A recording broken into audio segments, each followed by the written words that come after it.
Capítulo 86. Conclusões, equilíbrios e virtudes sociais.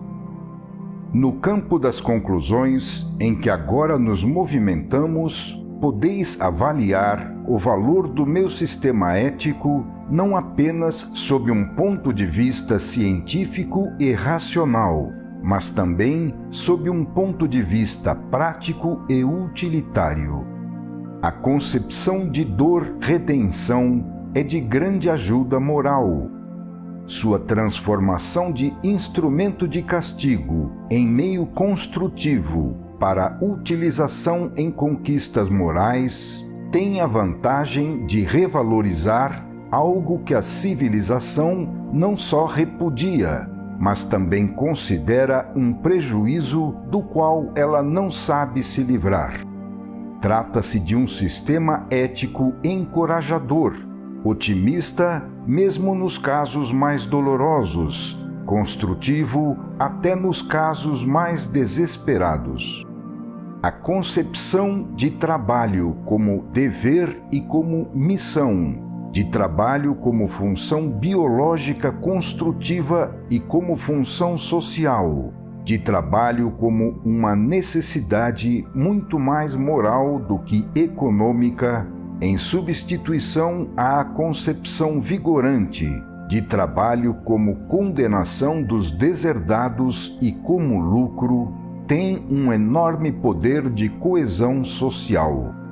Todas as minhas afirmações a respeito do significado da renúncia, da evolução das paixões e do amor, além de representar um fermento de elevação do nível individual, formam a base das virtudes reconhecidas e resolvem todos aqueles tão difíceis problemas da convivência, constituindo, portanto, também uma ciência de relações sociais. Apontando para a formação de uma consciência coletiva, tais afirmações estimulam o funcionamento e a constituição de um organismo cada vez mais compacto da sociedade humana. Por isso, interessam de perto ao direito público e privado, podendo ser tomadas como base de uma substancial filosofia do direito.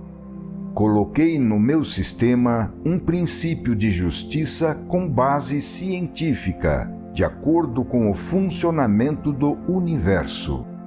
Isto significa, no campo social, ordem, respeito às autoridades, somente às quais compete com plena responsabilidade a respectiva função dirigente, e no campo moral, significa honestidade, retidão de motivos e de ações.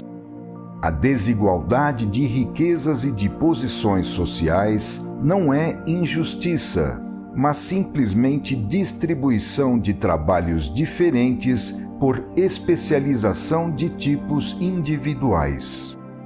Toda sociedade humana, queiram ou não, é um organismo em formação, no qual todos, indistintamente, obedecem a uma determinada função, única condição que justifica a vida.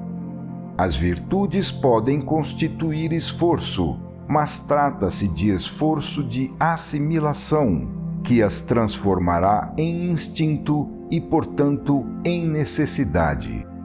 Esta será a característica do super-homem do futuro.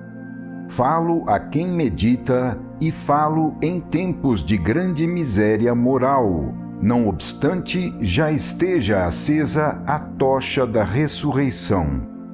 A natureza deste escrito sintético não me permite descer a pormenores, mas delineei todo o organismo lógico dos princípios, no qual estão implícitas todas as consequências, cuja dedução é automática. Na vastidão da visão universal, coloquei no alto a meta do super-homem, sem deixar, contudo, de levar em conta as condições de fato impostas pela psicologia dominante do tipo comum, ao qual pedi apenas as primeiras aproximações, definindo sua posição e, portanto, o seu trabalho no caminho evolutivo. Enquanto aos mais evoluídos, indiquei os trabalhos mais elevados, para que cada um encontre seu caminho e sua norma na direção das ascensões humanas. No alto, como farol luminoso, coloquei o Espírito do Evangelho, a mais alta expressão da lei em vosso concebível, cuja compreensão significará a realização do reino de Deus, do qual o homem se aproxima cada vez mais através da luta no diuturno esforço da vida. Constituindo a religião sintética do futuro, feita de força de espírito e de bondade, meu sistema aceita fraternalmente qualquer crença, desde que seja fé, assim como também não condena nenhuma, contanto que seja sincera e esteja em seu devido lugar. A ciência foi, toda ela, chamada para dar seu apoio, e dela me servi amplamente para comprovar as afirmações do Espírito. Superamos todos os preconceitos exclusivistas que provêm de interesses de casta, de nação ou de raça. Meu sistema tem suas raízes na eternidade e não podia deixar de ser universal, para poder sobreviver no tempo e não ter limites no espaço. Portanto, ele é verdadeiro em qualquer lugar. Falo a todos os povos, a todas as nações de todos os tempos, para que cada um encontre no meu sistema a sua posição e o seu caminho na evolução. Sou espírito e não matéria. Sou substância e não forma.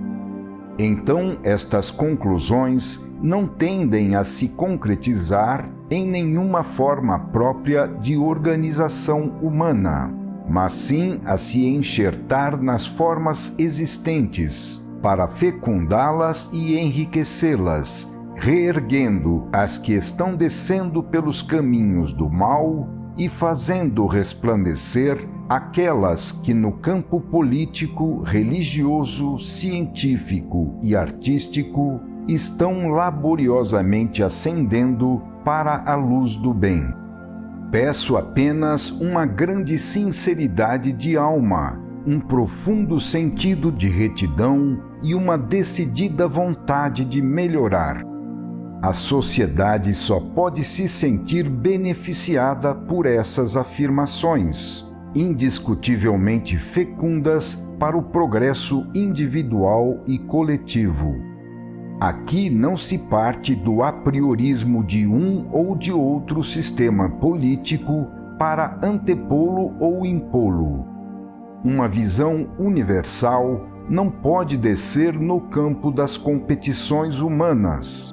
Uma verdade universal não pode se restringir nos limites de verdades menores, relativas a um povo e a um momento de sua evolução.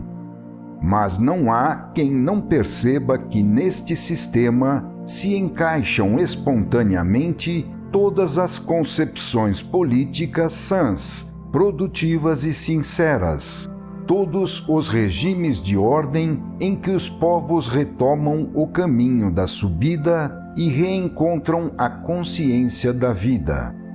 Destes sistemas políticos sãos e produtivos, esta síntese é a base natural, o fundamento mais sólido e mais amplo, a única concepção necessária para que eles não fiquem isolados no tempo, mas sim que, funcionando como uma sociedade, se religuem ao funcionamento orgânico do universo.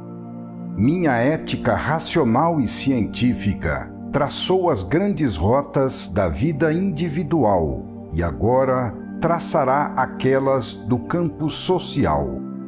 Ela não impõe, não obriga. É racional, presumindo estar falando a seres racionais, como pretendem ser os homens modernos. Ela não invoca os raios de Júpiter nem as iras de um deus vingativo. Simplesmente indica as reações naturais e inevitáveis de uma lei íntima, inviolável, perfeita, supremamente justa. O homem move-se dentro dessa lei e é livre para, com sua baixeza, tornar absurdo e inaplicável o Evangelho de Cristo, mas não tem poder para afastar de si toda a herança de dores que esse seu baixo nível de vida implica e impõe. Dei-vos a chave de todos os mistérios. Se agora quiserdes ser maus, o que podeis, porque a liberdade é sagrada, será vossa a responsabilidade e também vossa serão, inexoravelmente, as consequências, porque a lei de causalidade é inviolável.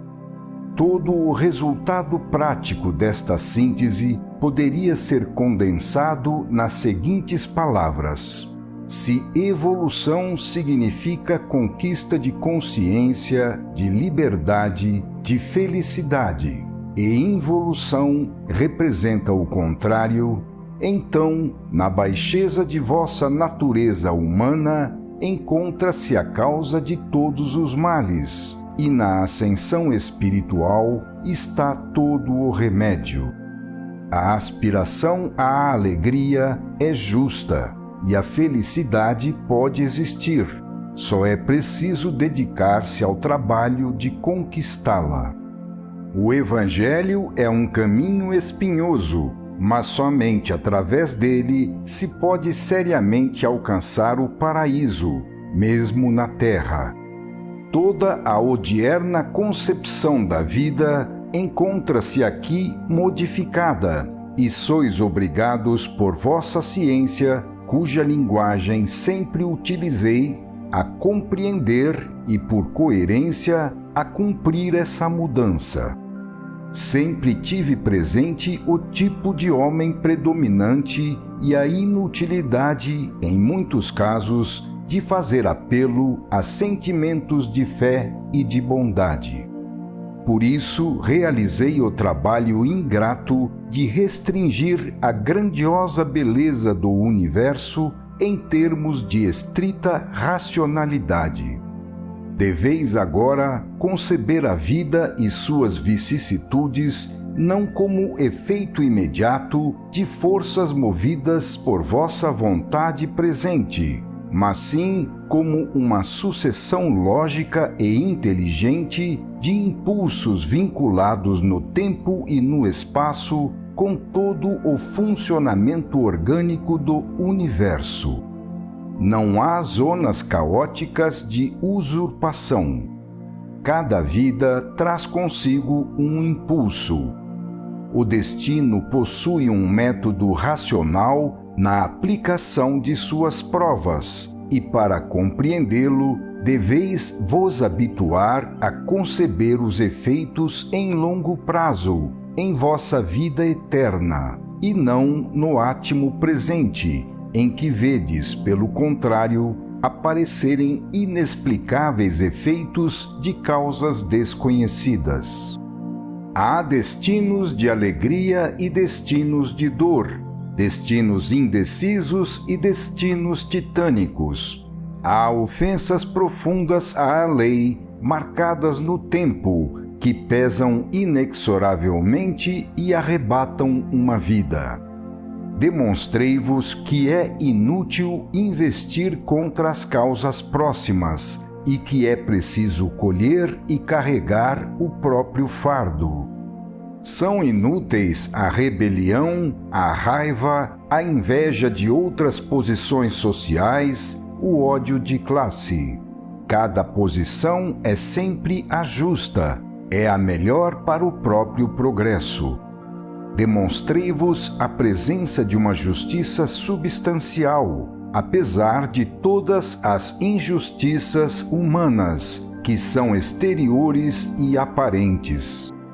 Cada um deve, então, aceitar com boa vontade seu estado e se esforçar para trabalhar nas condições em que o destino o colocou. O estabelecimento de uma vida que para vós ocorre fora da vontade e da consciência do indivíduo é realizado pelas forças da lei. Se assim não fora, quem vos obrigaria, sem possibilidade de fuga, a suportar as provas necessárias ao vosso progresso?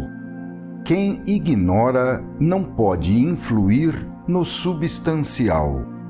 Então, ao invés de injuriar o rico só por não poderdes imitá-lo nas mesmas culpas, ao invés de desperdiçar a vida na inútil agressividade desorganizadora, deveis alcançar a força de coesão social representada pela ideia de uma lei suprema que, segundo a justiça, distribui a dor e o trabalho para todos em todas as posições de diferentes formas. Quão reconfortadora fraternidade será então a vida! Isso não significa passividade, mas sim consciência. Não é a resignação de suportar tudo sem reagir, mas sim a virtude de saber suportar uma dor merecida, para aprender, acima de tudo, a não semear de novo as mesmas causas. Desloca-se o centro de vosso julgamento a respeito das posições humanas. Ai de quem se acha à vontade no ambiente terrestre. Isso significa que aí se encontra o equilíbrio de seu peso específico espiritual. Felizes os que aí sofrem, que têm fome de bondade e de justiça, porque subirão reencontrando mais no alto o seu equilíbrio. Alegre-se quem sofre, pois será libertado. Lastime-se, porém, quem goza, porque voltará muitas vezes ao ciclo das misérias humanas. Repitamos com o Evangelho, abre aspas, bem-aventurados os perseguidos, ai de vós que sois aplaudidos pelos homens. Bem-aventurados os que choram, porque serão consolados. Ai de vós que agora rides, um dia lamentareis e chorareis. Fecha aspas. Estes conceitos trazem um sentido de ordem ao insolúvel enredo dos destinos humanos, acalmam os dissídios sociais, cimentam a convivência, representam a força criadora das unidades coletivas superiores, como são a sociedade e as nações. Esta é a mais alta criação da evolução, e dela nos ocupamos justamente no ápice do tratado, como conclusão máxima. Estas normas, que formam a tábua das virtudes individuais, não só determinam os mais altos valores para a evolução da consciência de cada um, mas também representam as virtudes coletivas, seus mais altos valores, pois, sendo sempre a norma que mais impulsiona pelo caminho da evolução, cuja realização corresponde ao interesse máximo e por isso é a coisa mais preciosa, a virtude representa o impulso construtor da organização social e da consciência coletiva. Há, então, não apenas o super-homem, mas também a super-humanidade, não só a festa espiritual da superação biológica no indivíduo, mas também uma sabedoria prática, formadora de vida social. Os caminhos que tracei da ascensão individual têm justamente a função de preparar o homem para saber viver em sociedade, em nações, em estados. Isso porque essas unidades superiores só poderão existir quando ocorrer a formação completa da célula componente. Nesta função coletiva, a consciência do indivíduo se enriquece com uma ciência de relações em uma nova ordem de virtudes, que impulsionam a evolução coletiva. Esta é exatamente a característica basilar do conceito de virtude do ponto de vista social. Final do capítulo 86.